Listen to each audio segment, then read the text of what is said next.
May ilalabas na bagong testigo ang DOJ sa kaso ng mga nawawalang sabungero at may hawak daw itong totoong ebidensya.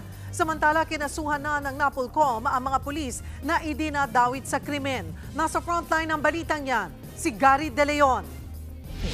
Isang araw matapos ang pangakong ito ni Pangulong Bongbong Marcos kaugnay sa mga nawawalang sabungero.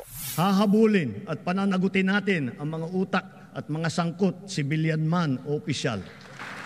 Kahit malakas, mabigat o mayaman, hindi sila mangingibabaw sa batas.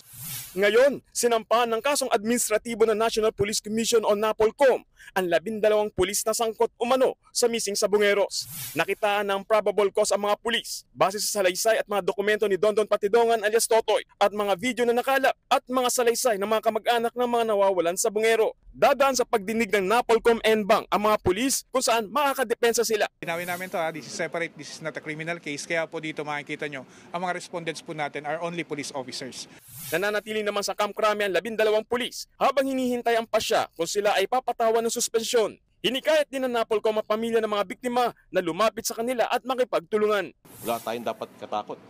Sila nga ang dapat matakot sa atin. At with the support of the President, everything else follows. Samantala, may bagong testigo na ilalabas ang Department of Justice. Mapapalakas daw nito ang testimonya ni Patidongan. Hindi lang to testimonial evidence, may real evidence na involved dito.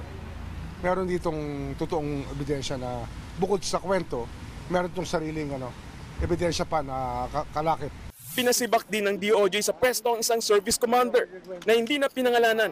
May kaduda-duda umanong ginawa ang commander kaugnay sa investigasyon, bagamat hindi na ito dinetalye ni Secretary Boying Remulla. Nagbabalita mula sa frontline, Gary De Leon, News 5. Mga kapatid, Cheryl Cosing po. Maging maalam at may pakialam sa mga napapanahong issue at headlines. Mag-follow at mag-subscribe na sa social media pages ng News 5.